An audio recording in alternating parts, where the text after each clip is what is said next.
The crystal glass in my hand felt cool and impossibly smooth, a stark contrast to the sudden, hot flush creeping up the back of my neck. I was holding it all wrong, I realized. Not by the stem, as one apparently should, but cupping the bowl like a simple water glass. It was a small thing, a meaningless detail, but in this room, under these lights, every detail was a verdict. I stood in the cavernous expanse of my son's living room, a space that felt less like a home and more like a museum exhibit titled New Russian Wealth. The floor was a polished, dark marble that reflected the blinding glow of a chandelier that looked like a cascade of frozen diamonds. The air smelled of expensive perfume, cigar smoke from the terrace, and something else, the faint metallic scent of new money. I was an island of worn corduroy and faded flannel in a sea of silk and Italian wool. In my hands I held his birthday gift. It was a book, a first edition collection of Pushkin's poetry I'd spent 6 months tracking down, its leather cover soft and familiar against my palms. It wasn't lavish, but it was thoughtful. It was a piece of the soul of our country, of the history I had loved and taught. To me, it was priceless. Then Anya drifted over, a vision in emerald green.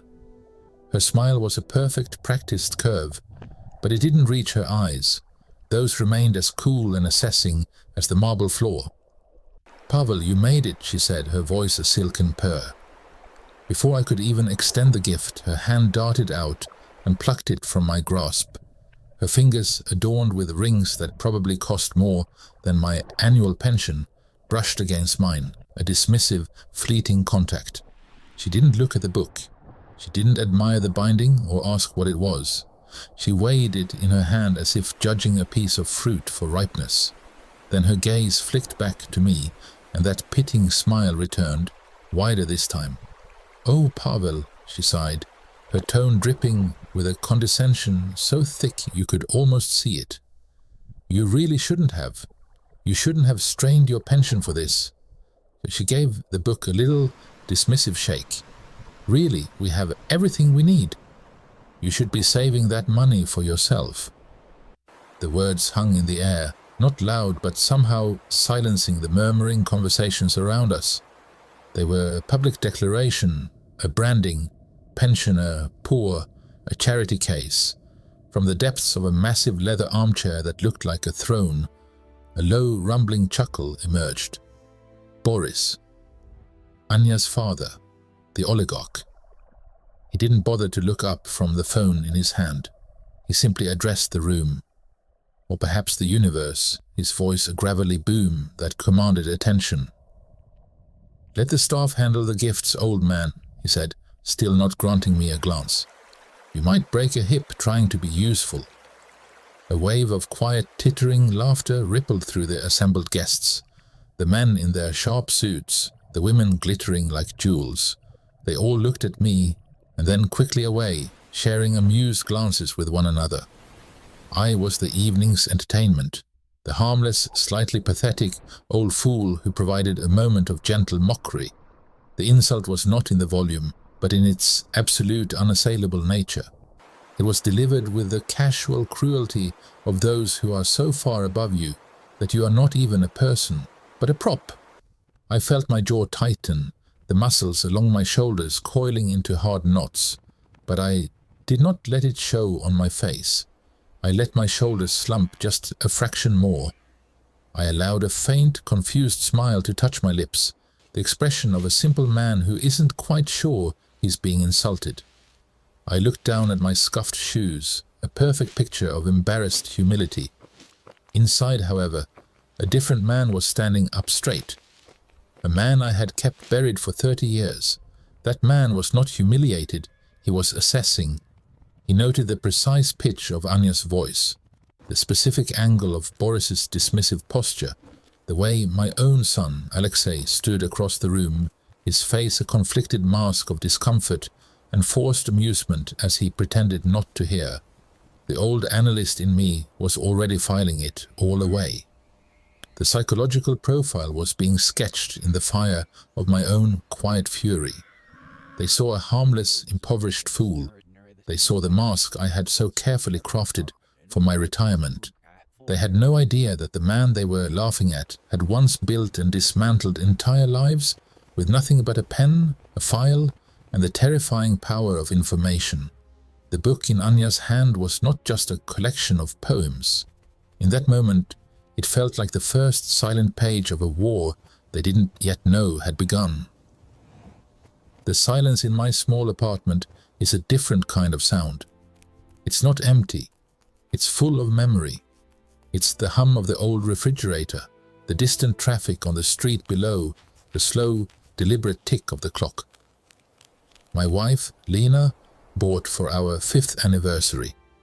She's been gone for 8 years now, but the clock remains a faithful, aching heartbeat in my home. I am Pavel. That is the first and most true thing. I am a 67-year-old man who lives on a teacher's pension, a sum so modest I can recite the exact number of kopecks without looking at the statement.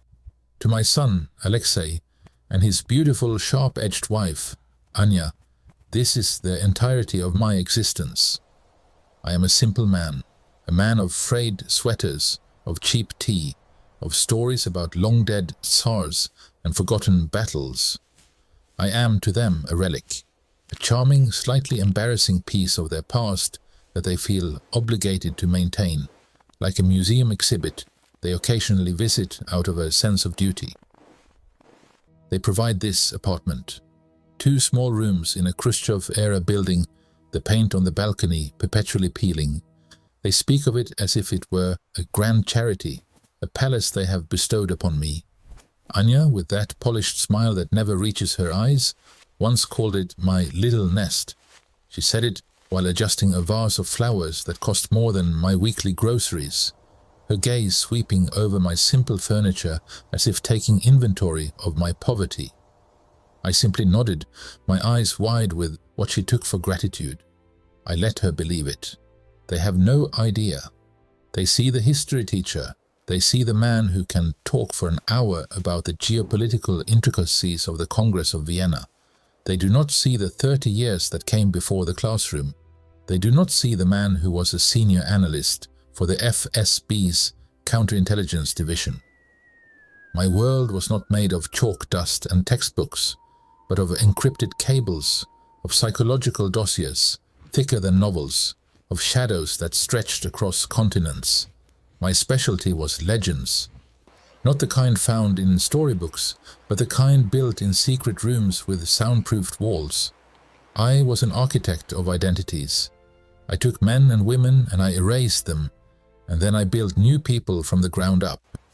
I gave them histories, families, professions, psychological profiles so detailed and so internally consistent that they became more real than the people they had been.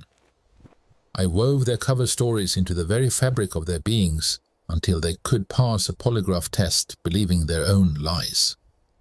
I created ghosts who walked in daylight, and my success was measured in their invisibility. I retired from that life, not with a bang, but with a quiet decision. The weight of all those fabricated souls had become too heavy. I wanted something true. I wanted the uncomplicated love of a son, the simple pleasure of explaining the fall of the Berlin Wall to a room of bored teenagers. Lena was my anchor to that new world, and after she was gone, Alexei became my entire piece. He was my truth, my one creation that was utterly, beautifully real, so I let the other man, the analyst, fade.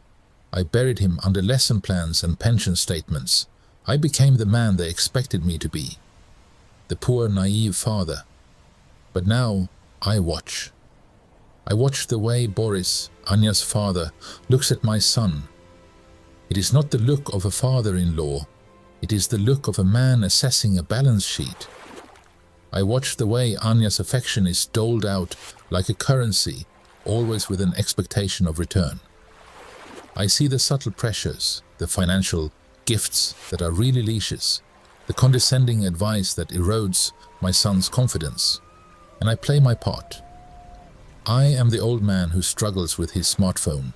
I am the one who speaks of the past with fondness because the present seems too complex. I ask simple questions and pretend not to understand the complex, dismissive answers. I wear my poverty like a comfortable old coat, and I see the pity in their eyes. I encourage it, because the greatest weapon a man can possess is the enemy's belief in his own insignificance. They are so sure they see all of me. They see the surface of the pond, calm and still. They have no conception of the depths beneath, of the cold, patient currents that have been moving in the dark for a very, very long time.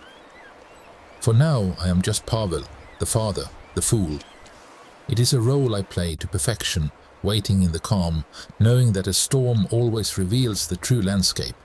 The first time Boris mentioned the investment, he made it sound like a favor, a benevolent gesture from a father-in-law who had finally seen the spark of genius in his son-in-law. We were at one of their dreadful, silent dinners. Alexei had been talking for 20 minutes straight about his company, his voice trembling with the passion I hadn't heard in years. He was explaining a new data compression algorithm, his hands sketching shapes in the air. Anya was picking at her salad, her attention clearly elsewhere. Boris, however, was watching him, his head tilted, a faint, unreadable smile on his lips. A man with such vision should not be hampered by financial constraints, Boris had said, his voice a low rumble that cut through Alexei's enthusiasm. Let me help you, Alexei. Let me clear the paths so you can focus on what you do best. I saw the flash in my son's eyes, not just gratitude, but a profound, almost childlike relief. He was drowning in operational costs, and Boris was throwing him a lifeline woven from gold thread. I said nothing. I kept my eyes on my plate, playing my part, the old man who didn't understand the complexities of modern business.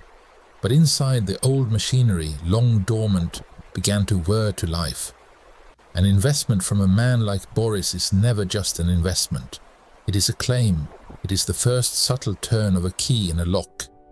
The paperwork came swiftly. It was always presented as a formality, a necessity for the lawyers. Boris took a controlling interest, 51%. He called it a vote of confidence. I called it a hostile takeover disguised as a family embrace. Alexei's title remained CEO, but the reports now went to a board where Boris's appointees held the majority. My son didn't see the cage being built around him. He was too busy admiring the gilded bars. He started coming to our weekly lunches in a new suit, driving a new car, his speech peppered with the jargon of high finance that Boris had taught him. He was being remade in his father-in-law's image, and he loved the reflection. Then came the suggestion about the move. It was Anya who brought it up, her voice light and conversational, as if the idea had just occurred to her while arranging flowers. "This neighborhood is so exposed, darling," she'd said to Alexei one evening when I was visiting. "With your profile rising and Papa's business dealings, there are risks. The compound has 24/7 security. It's a fortress. We'd be safe. It's a powerful word, especially when whispered to a man who now believes he has something valuable to protect. The compound was one of Boris's properties, a gated community with private security loyal only to him. Moving Alexei there wasn't about safety, it was about control. It was about isolating him, placing him in an environment where every conversation could be monitored, every guest vetted, every influence filtered through Boris's gatekeepers. Alexei, flush with his new status, agreed almost immediately. He was moving up in the world, he told me. He was providing the best for his family. And what of me? I was part of the clutter that wouldn't be making the move to the new pristine fortress. The suggestions about my living arrangements began subtly, dropped into conversations like poisonous seeds. Anya would sigh and talk about how worried she was about me, all alone in my small apartment. "It's not right, Pavel," she'd say, her eyes full of a manufactured concern that made my skin crawl. "A man your age There are wonderful state facilities now. You'd have company, people, your own age, activities. They'd take care of everything. The first time she said it, it's the words state-run retirement home. A cold dread settled in my stomach. It wasn't just an insult, it was a plan. To them I was a variable, an unpredictable, sentimental old man who loved his son.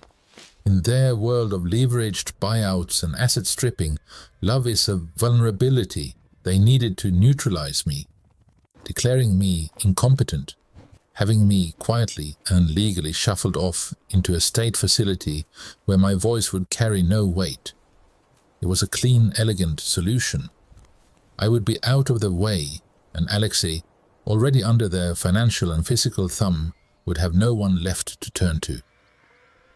The final piece, the one that made the entire horrifying picture snap into focus, was the power of attorney. I was at their apartment, the new one in the compound, helping Alexei pack a box of books. Anya came in and placed a thick document on his desk. "Just some paperwork from the lawyers, my love," she'd said, her tone breezy, "to make things easier while you're focused on the merger.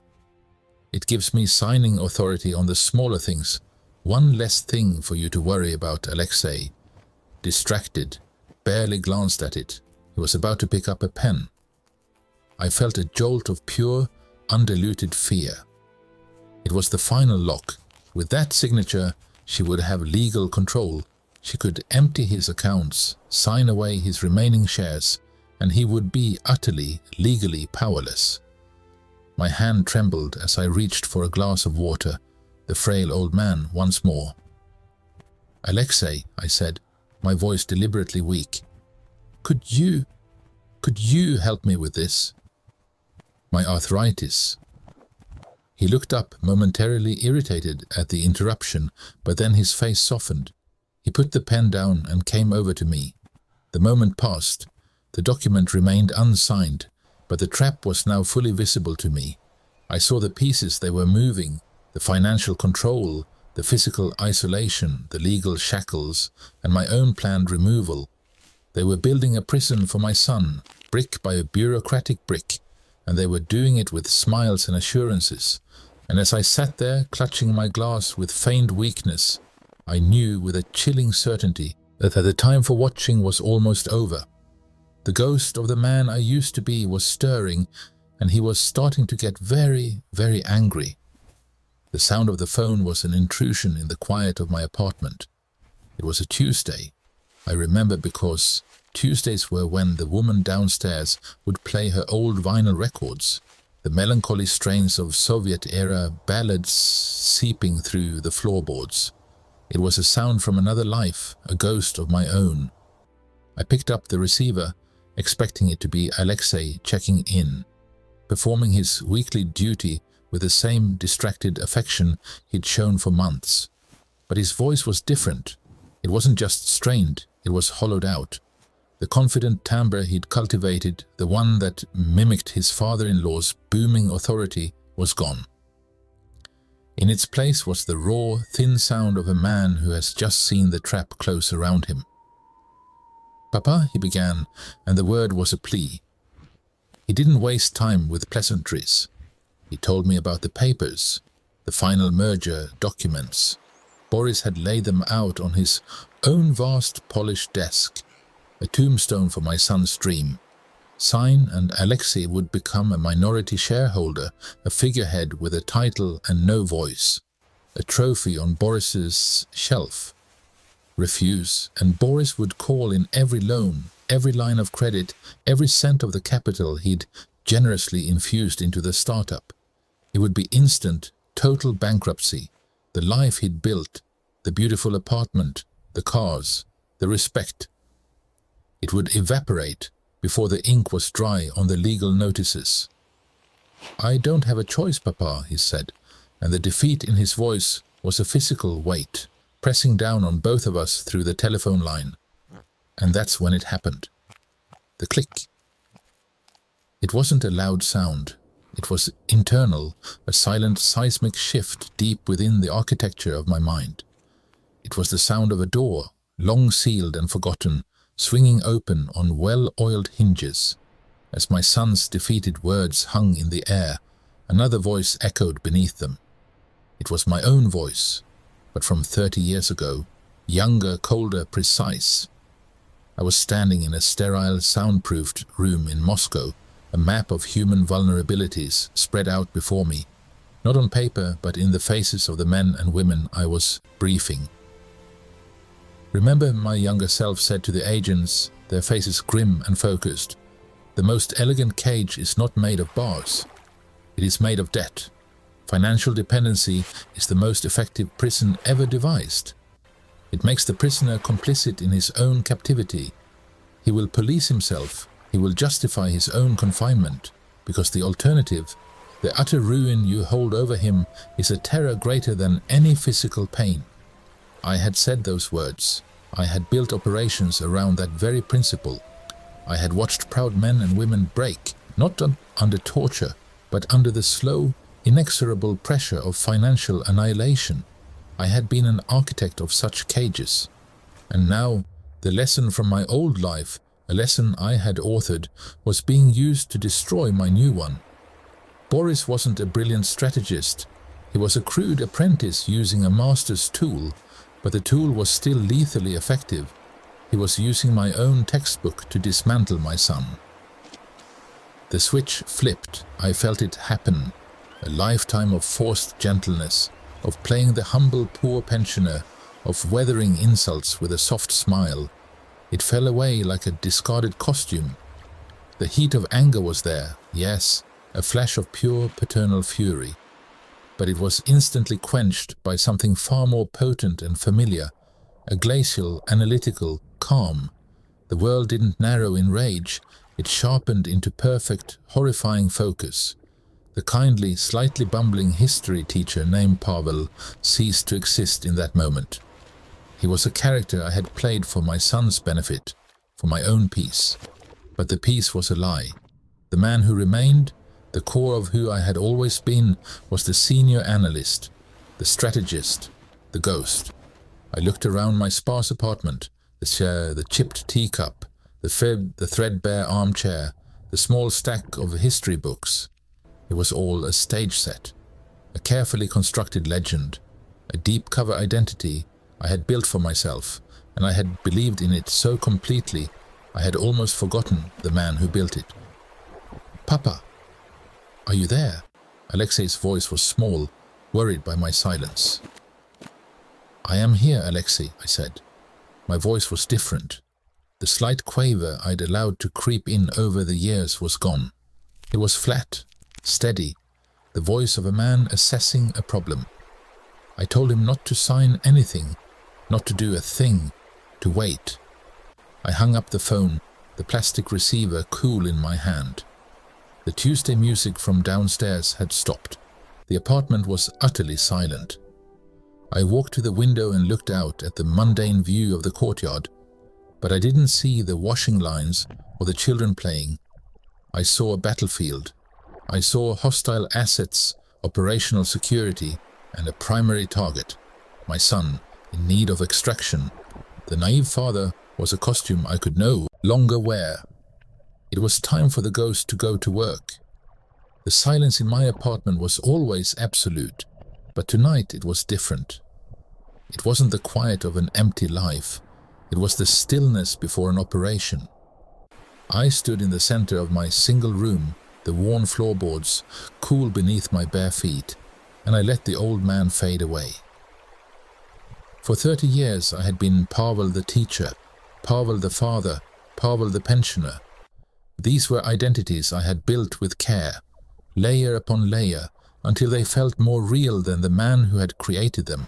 But beneath them, like geological strata, lay the bedrock of another man entirely, a man who understood that truth is merely the story people choose to believe. I walked to the small kitchen, filled a glass with water, and drank. The motion was automatic, but my mind was elsewhere.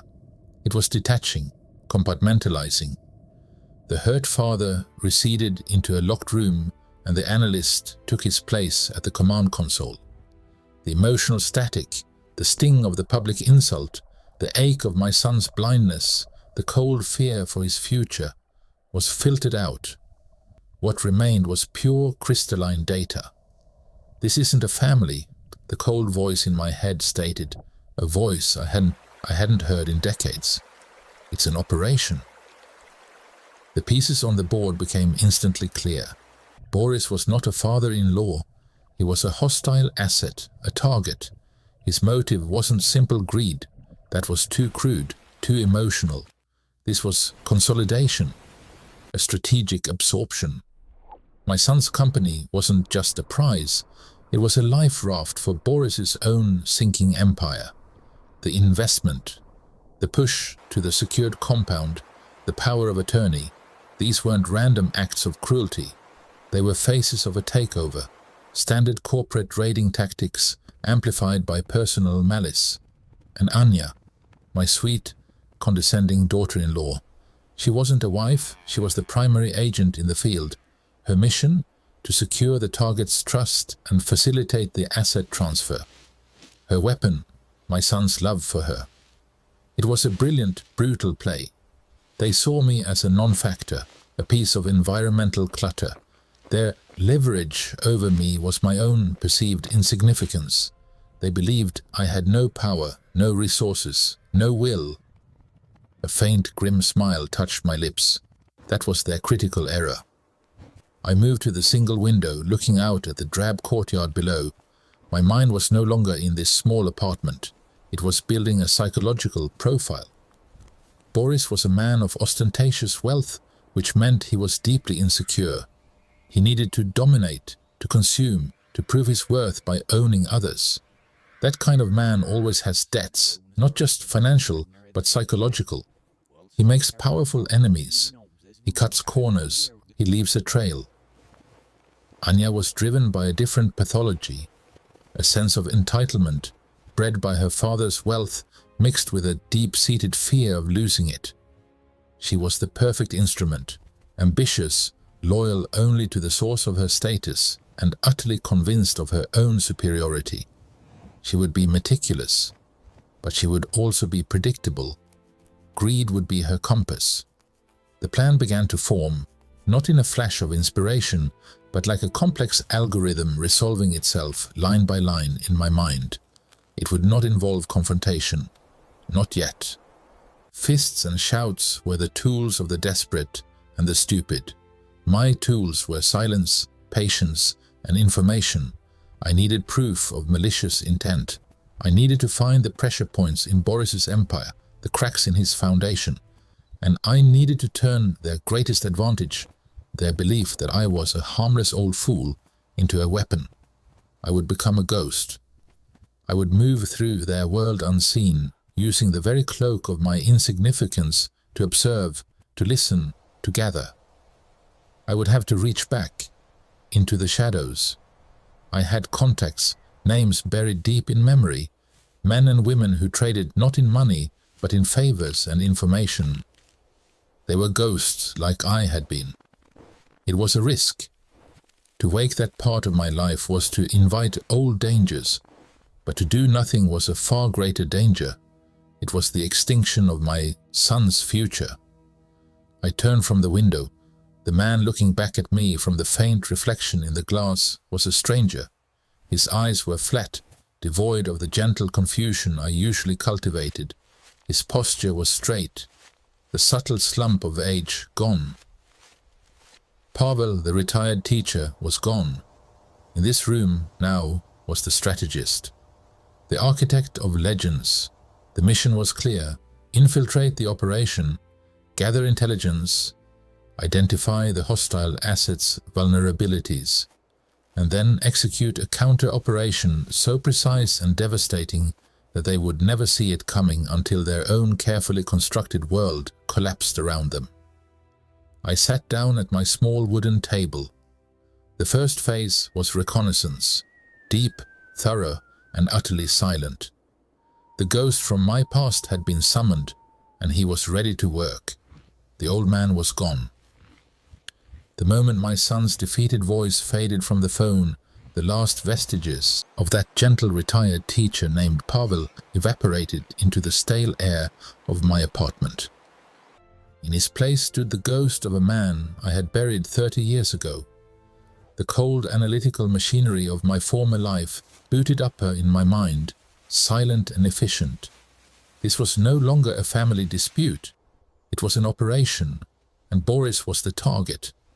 My countermove began not with a shout, but with a whisper into the void of my past. Phase 1. Deep Recon. I still had the numbers. Not written down, of course. They were etched into memory, a relic from a time when trust was a currency more fragile than a spider's web. The phone I used was a cheap prepaid burner, bought with cash from a kiosk 3 towns over. The first call was to a man I knew only as the librarian. His voice was exactly as I remembered, dry, devoid of emotion, a man who dealt in information the way others dealt in grain or steel. "I need a full audit," I said, using a code phrase we hadn't uttered in 2 decades. Subject: Boris Volkov, financial, legal, and his associates. There was a pause, the faint sound of typing. "The fee is the same." "The fee is the same," I confirmed. "The fee wasn't money. It was a favor to be called in at a time of my choosing. A debt from the old days, now reactivated." The dossier arrived 48 hours later, left in a dead drop, a sealed envelope tucked behind a loose brick in a designated public park. Back in my apartment, under the single weak lamp, I spread the contents on my small table. It was a masterpiece of corruption. Boris was a house of cards, his lavish empire built on a foundation of offshore accounts in the Caymans and Cyprus, all of them bleeding money. But the most critical piece of intelligence wasn't his greed, it was his desperation. He was millions in debt to a syndicate run by a man named Voronin. These were not bankers, they were butchers, and their patience had an expiration date. Boris wasn't just absorbing my son's company out of avarice, he was doing it to stave off his own execution. This was his Hail Mary pass. I now knew his true pressure point. He wasn't just a predator, he was a cornered one. Phase 2. The bait. Knowing your enemy's weakness is one thing, exploiting it is another. I needed them to make a move, to overreach. I needed to dangle a prize so tempting that Anya's inherent greed would override her caution. The performance began with a phone call to Alexei. I let my voice tremble, layered it with a feigned breathlessness. "Alexei, my boy, I had a spell. At the market, dizzy, I coughed, a weak rattling sound I practiced in the mirror. The doctor says, it's my heart." "It's not good," I heard the genuine concern in his voice. "Papa, I'll come over." "We'll get you to a specialist." No, I insisted, layering on the pathos. "It's just, it has me thinking. About the future." "Your future," I paused, letting the silence build. "There is something. A small account I set up for you long ago, from my earlier work. It's not a fortune, but it's something for you." When I'm gone, I could almost hear Anya's ears pricking up in the background. A secret account? From his earlier work? It was the perfect lure, insignificant enough to be believable, but mysterious enough to trigger her paranoia and avarice. I knew she would not rest until she had her hands on it, or at least controlled it. She would see it as a loose thread, and she was the type to pull on every thread until the whole sweater unraveled. Phase 3. The trap. Now came the delicate work. I powered up my old, heavily modified laptop, a machine that had no wireless card and had never been connected to my home internet. I built the Honeypot from scratch. I created a digital ghost, a savings account with a reputable-looking Swiss bank, complete with a fake website that was a perfect mirror of the real institution. The balance was a modest 150,000 euros, a meaningful sum, but not life-changing, just enough to be worth stealing. Then I seeded the trap. I knew Boris had a man, a so-called IT security consultant named Dmitri, on his payroll. His job was to handle sensitive digital matters. I created a trail of digital breadcrumbs, a fake email from a fictional financial advisor, a forgotten note with login details scribbled on it, left accidentally in a book I gave to Alexei. It was all designed to look like the careless mistakes of an old man. The key was the login page itself. It wasn't just a page, it was a wolf in a sheep's clothing. When Dmitri, or whoever they sent, typed in the credentials I had planted, they weren't accessing an account. They were initiating a download. A silent, invisible program embedded in the site's code would install itself on their machine. It was a digital skeleton key, a piece of code of my own design that would bypass their firewalls and give me a backdoor into their entire network, their home computers, Boris's corporate servers, everything. They would be looking few thousand euros, and in their greed, they would hand me the keys to their entire kingdom. Phase 4, the harvest. I waited. For 3 days, nothing. Then, on the evening of the 4th day, a soft chime echoed from my laptop. A single line of text appeared on the dark screen. Connection established. A cold, familiar satisfaction settled in my chest. The fish had taken the bait. I began the harvest.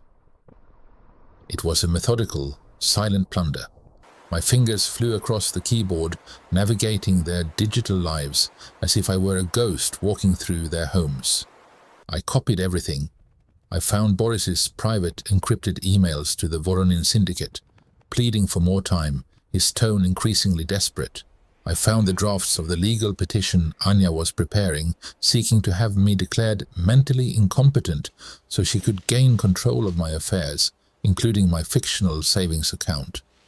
Most damning of all, I found the internal memos and spreadsheets detailing their plan for Alexei's company, a plan they called Project Phoenix. It wasn't a merger, it was a liquidation. They would fire the staff, sell the patents, and drain the assets, leaving my son with nothing but a shell and a mountain of debt. I compiled it all into a single encrypted dossier. Every email, every recording, every spreadsheet. It was more than enough evidence. It was a weapon. The countermove was complete. The old lion had not just roared, he had laid a trap, and the hunters had now become the hunted. The stage was set. All that was left was the revelation. The air in their living room was thick with the scent of their victory. It was the same room where, not so long ago, they had laughed at my modest gift. Now they were preparing to celebrate what they saw as their final triumph over me. I had called it a final talk, suggesting I had come to accept my fate, to discuss the details of my departure to the state home. They had agreed with a condescending eagerness that was almost palpable. Anya opened the door, a tight, practiced smile on her face. "Pavel, come in. We were just discussing how best to handle..." The transition, her voice was syrup, but her eyes were cold, assessing me as a problem to be neatly disposed of. I stepped inside. Boris was already seated in his usual leather throne, a crystal glass of amber liquid in his hand. He didn't rise, merely giving me a dismissive nod. My son, Alexei, stood by the window, his posture slumped, the very picture of a defeated man. He couldn't even look me in the eye. He thought he was sacrificing his father to save his own future. The irony was so profound, it was almost beautiful. For a moment I let the silence stretch. I let them look at me. I saw the man they believed me to be, stooped shoulders, a face lined with the worries of a small pension, a man whose life had shrunk to the dimensions of a tiny apartment. I was the ghost at their feast, the inconvenient reminder of a simpler, poorer past they were so desperate to erase. Then I let the ghost step fully into the light. I didn't just stand up straight. I inhabited a different posture entirely. The years of feigned frailty fell away from my shoulders like a discarded coat. The slight tremor I had cultivated for their benefit vanished from my hands. When I lifted my head, my gaze was no longer that of a weary old man, but of a senior analyst assessing a hostile landscape. The change was so immediate, so absolute, that the atmosphere in the room shifted. Anya's smile faltered. Boris's casual slouch stiffened. Alexei finally turned from the window, his brow furrowed in confusion. I didn't look at my son first. I went for the king. Boris, my voice. That was what did it. The frail, hesitant tone was gone, replaced by a flat, calm, utterly professional cadence. It was the voice of a man reading a briefing, stating facts, not pleading a case. His eyes, which had been glazed with smugness, snapped to mine. He was startled, like a large predator suddenly noticing a more dangerous one in its territory. Your loan from the Voronin syndicate is 90 days overdue. I let the words hang in the air, watching the blood drain from his face. It was a fascinating physiological reaction. The ruddy complexion turned a sickly grey. They aren't as patient as I am. He opened his mouth, perhaps to bluster, to deny, but no sound came out. The name Voronin was a key that unlocked a vault of pure terror in him. He knew I wasn't guessing. He knew I knew. I turned my head, the movement precise, and fixed my gaze on Anya. She took an involuntary step back, her hand fluttering to her throat. The petition to have me declared insane is very well written, I continued, my tone still conversational, almost complimentary. The language is precise. The medical suppositions are clever. A shame the presiding judge will also see your private correspondence. The plans to file for divorce from Alexei the day after the merger is complete. The spreadsheet detailing the liquidation of his company's assets. The flight bookings to Monaco you made for one. Her face was a perfect mask of shock, the porcelain beauty cracking to reveal the raw panic beneath. She looked from me to her father seeking a lifeline, but he was still drowning in the revelation of his own impending doom.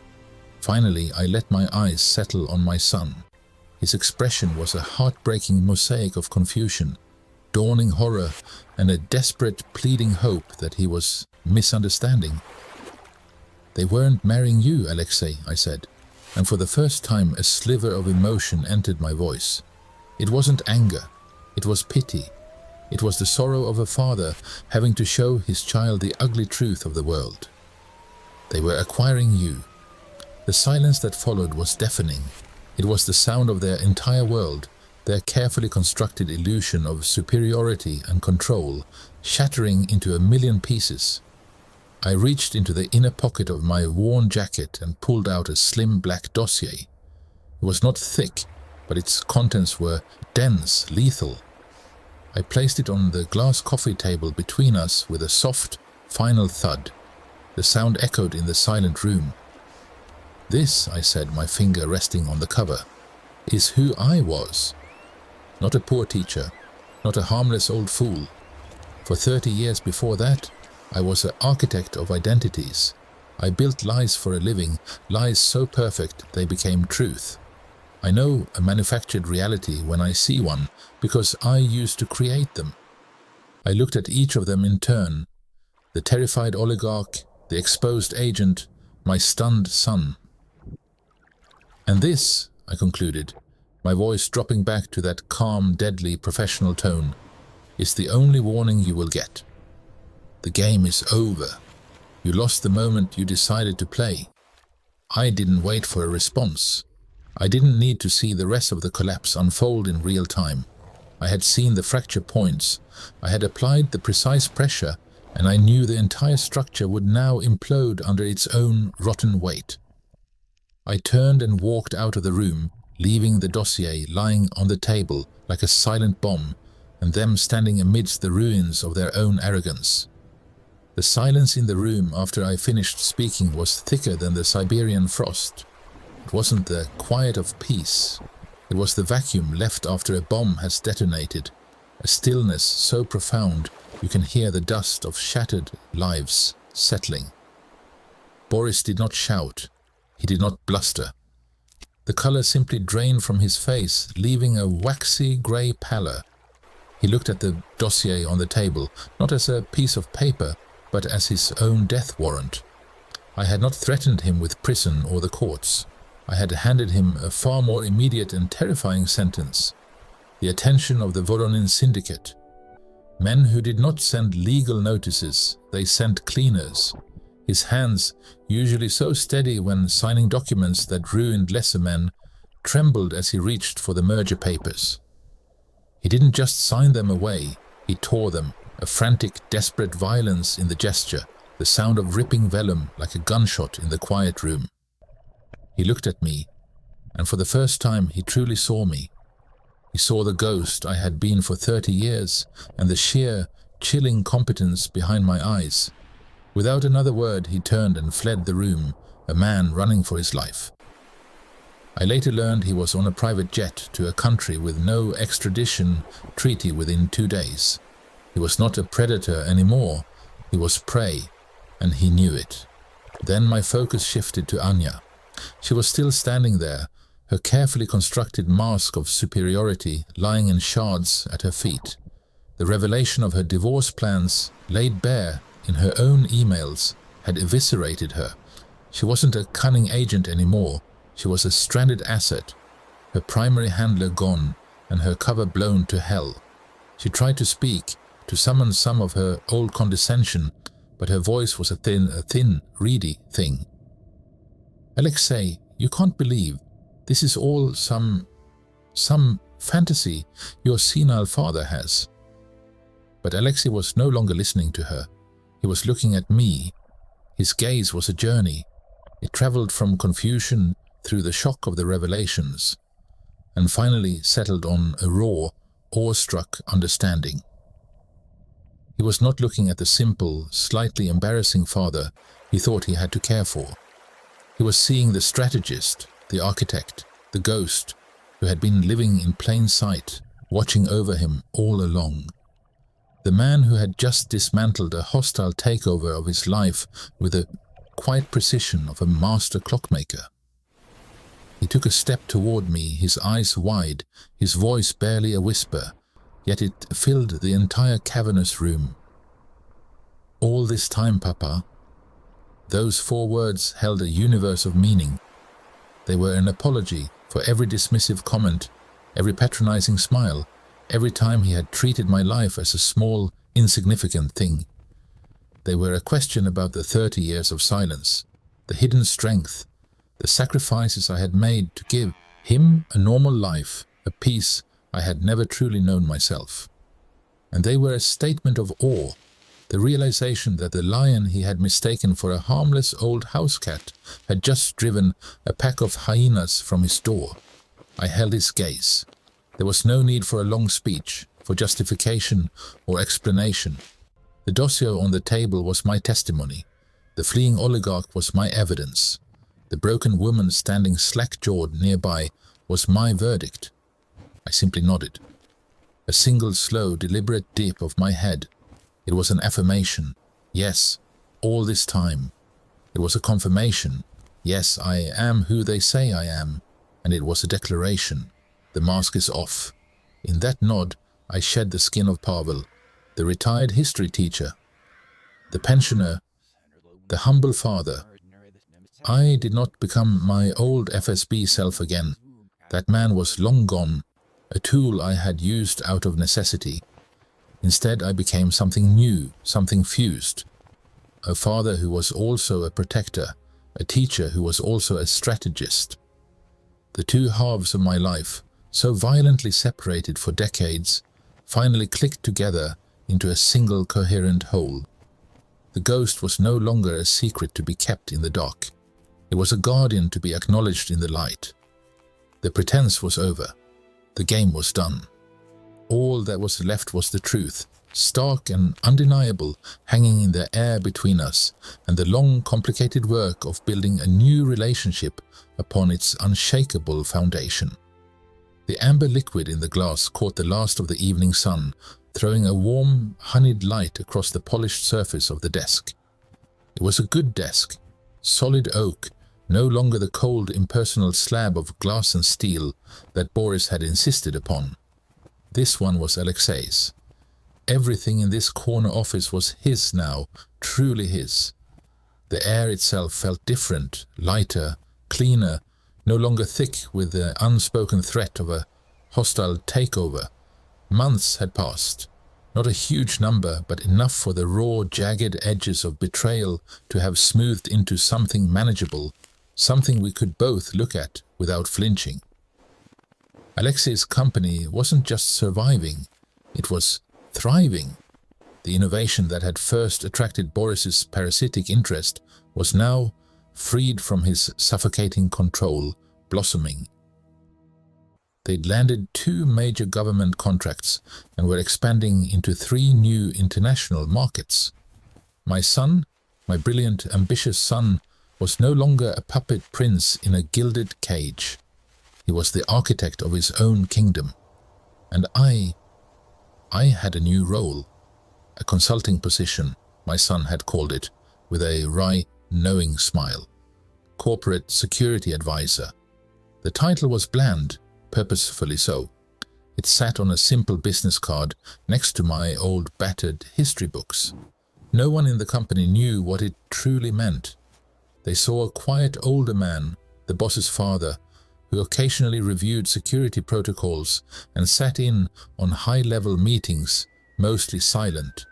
They didn't see the decades of training, the instinct for human weakness, the cold, analytical engine that had once built legends for the FSB.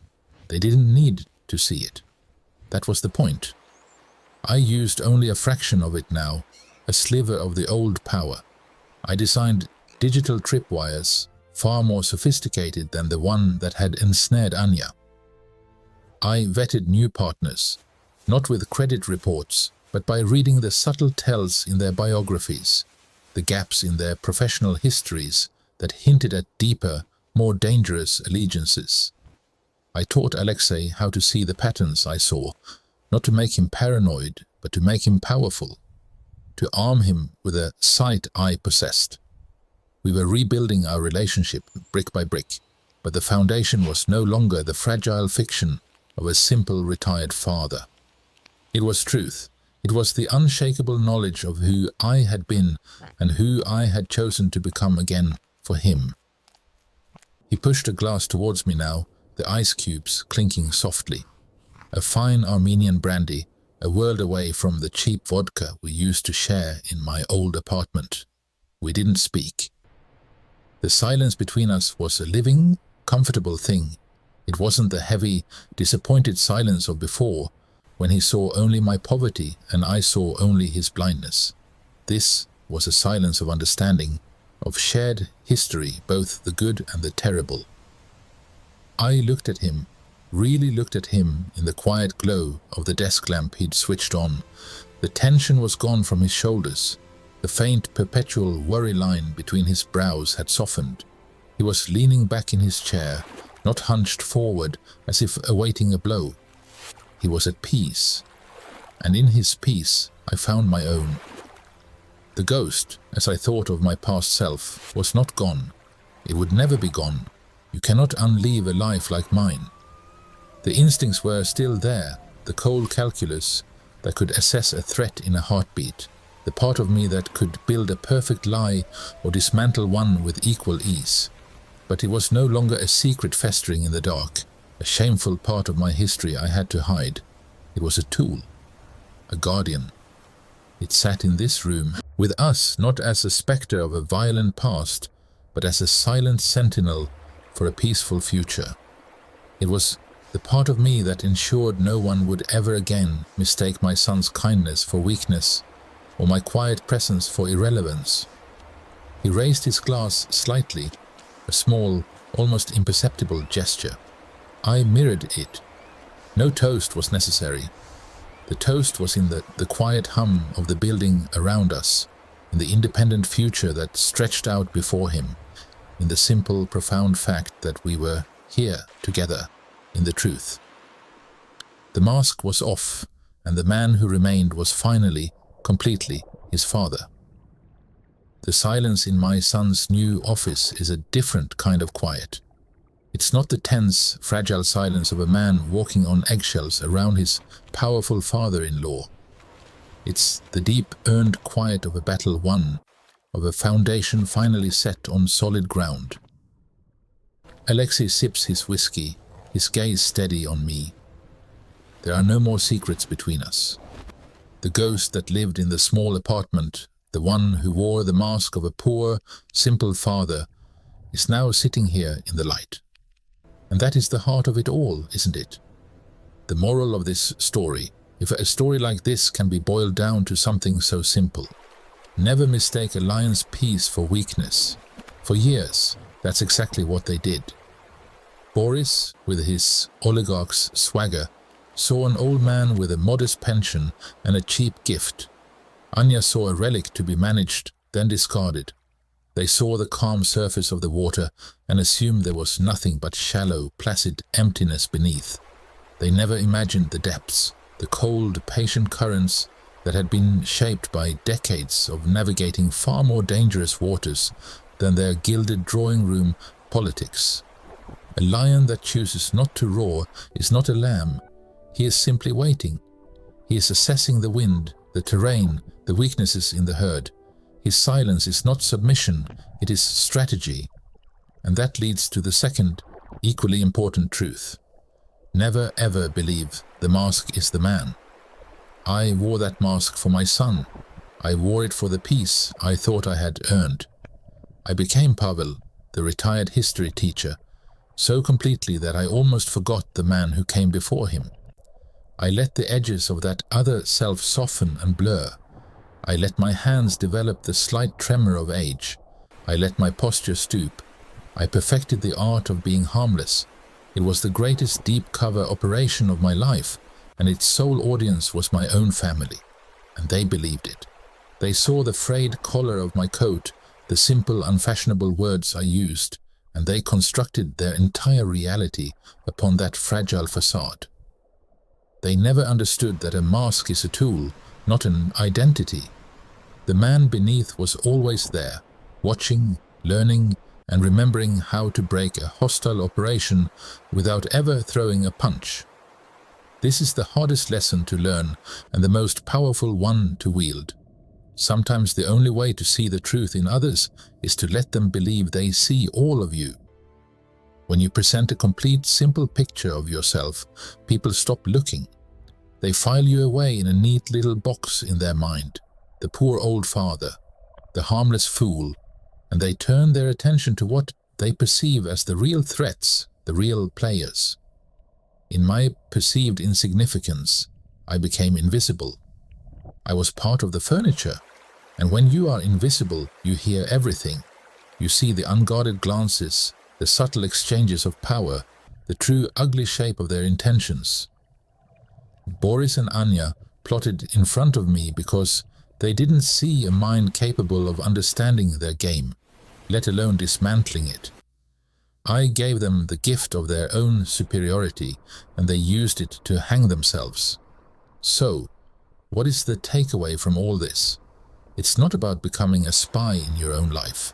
It's about understanding the power of perception. Your greatest strength is not always what you show, but what you choose to hold in reserve. Your peace is not a signal of surrender. Your silence is not an admission of defeat. It is a choice. It is the space you create for yourself to observe, to plan, and to understand the battlefield before you ever set foot on it. If you found strength in this story, remember to protect your own. Your strength might not be a forgotten career in intelligence. It might be your patience, your resilience, your quiet dignity, your ability to outlast the noise and the arrogance. Do not feel the need to perform your strength for an audience. Nurture it in the quiet corners of your life. Let it be the deep, still water that others mistake for being shallow until the moment they foolishly try to wade in and find themselves in over their heads. The world will often try to define you by your mask. Your job is to never forget the face you wear beneath it and to know precisely when it is time to let the world see it too.